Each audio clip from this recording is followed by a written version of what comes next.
Baie welkom by die voorlesing van die Afrikaanse Sabbatskoolles vir blindes en swaarsiendes. Hierdie lesse word voorsien deur die Wêreldkonferensie van die Sewende Dag Adventiste Kerk.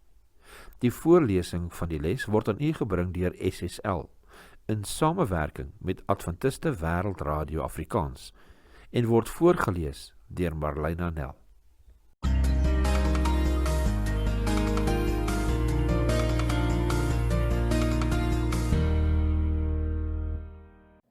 Dinsdag 5 Mei.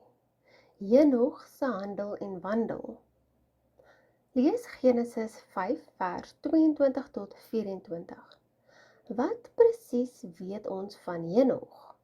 Ons lees Genesis 5 vers 22 tot 24.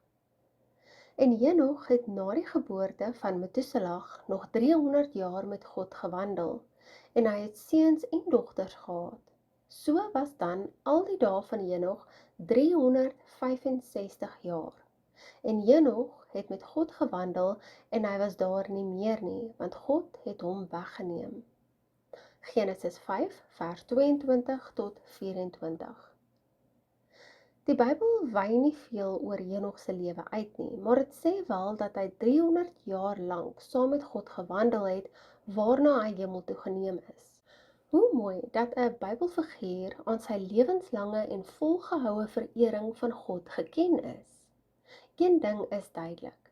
Henog moes gewis volhard het in gebed, volgens Romeine 12 vers 12. Te midde van moeilike daaglikse ervarings, druk hy gelowig deur en verstewig sy band met God. In Henog se leeftyd het boosheid 'n ongekende laagtepunt bereik. Tog bemoei Henog hom met die dien van die lewende God, iets wat hy beslis nie behoorlik kon gedoen het sonder om in die Here te bly nie.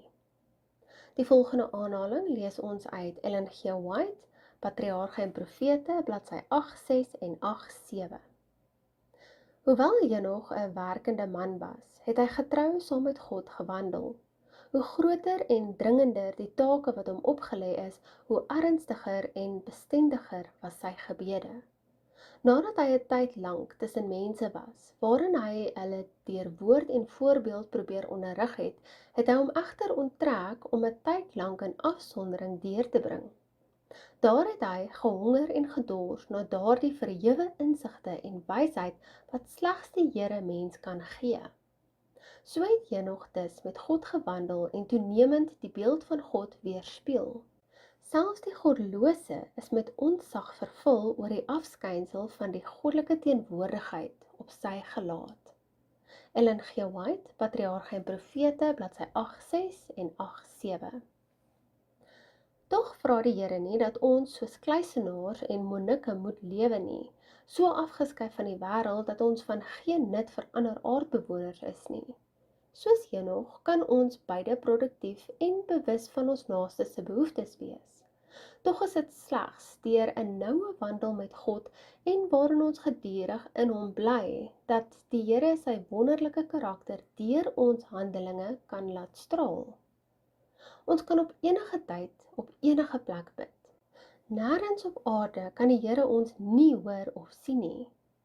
Psalm 139 vers 7 tot 12 lees soos volg. Waar sou ek heen gaan van u gees en waarheen vlug ek van u aangesig? Klim ek op na die hemel, u is daar. En maak ek die doodryk my bed, kyk, u is daar.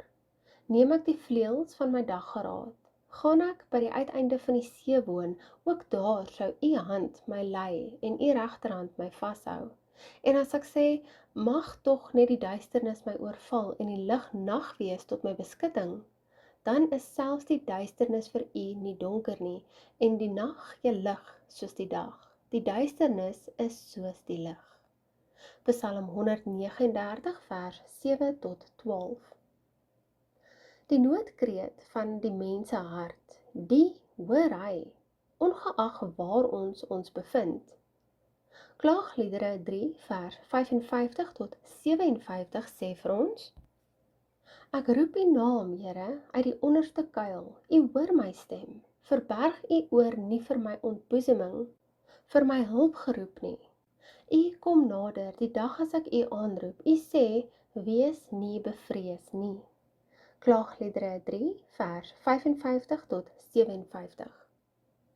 Om eerder hardop in plaas van in jou kop te bid, hou egter wesentlike voordele in.